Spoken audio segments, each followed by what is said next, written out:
Shabbat Shalom. Welcome back to Take Time for Torah. Thank you for joining us. This week is Parshat Pinchas. Parshat Pinchas contains all of the most wonderful bits of the Torah. It contains sinning, and it contains zealotry. It contains, for all of us, the holidays. So all of the special maftirot for each of the holidays comes from this particular Torah portion that teaches about what sacrifices are offered at what particular time. And we have also contained in this Torah portion Benot Zlafachad, the daughters of Zlafachad. Zlafachad did not bear any sons. He did not have any sons, so he had no one to pass or transmit the territories, his territories to. So Benot Zlafachad, the daughters of Zlafachad, petitioned Moshe, asking him to grant them land so that there would be a legacy of the family. This is groundbreaking, pioneering work on women's rights, and gives us an example for us today. But I want us to focus on something interesting. In this particular Torah portion, we have mentions of names, like Pinchas.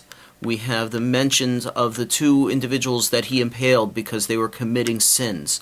And a question comes up is, why do we mention these names?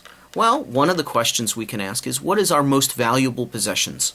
For some, they might say their bank account, their portfolio, their house, and they may say my baseball card collection. Whatever it is, they say, these are my most valuable possessions. But in fact, really, what is our most valuable possession?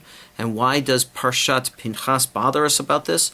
Well, in Sifrei Zuta, and let me share that with you, it suggests that names in the Torah signify the moral quality of the people who have them. So if a person has a good name and leads a good life, then they become a symbol of what it means. So for example, Moshe Rabbeinu led a wonderful exemplary life, so we know who he is. But at the same time, if a person has led a life of evil or wrongdoing, the name itself can become a symbol for evil. For example, whenever you mention the name Hitler, we immediately think of the Holocaust and all the terrible atrocities.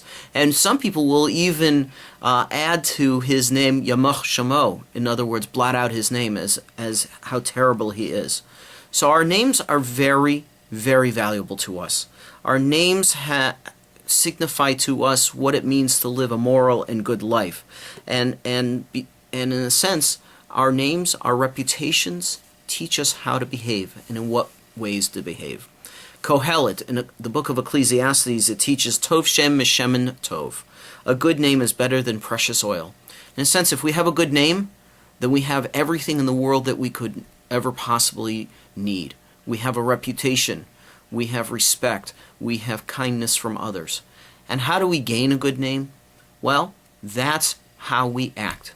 If we act in a moral way, if we do good for others, if we help others who are in need and we help those who just need an extra helping hand, that begins to create for us a good name.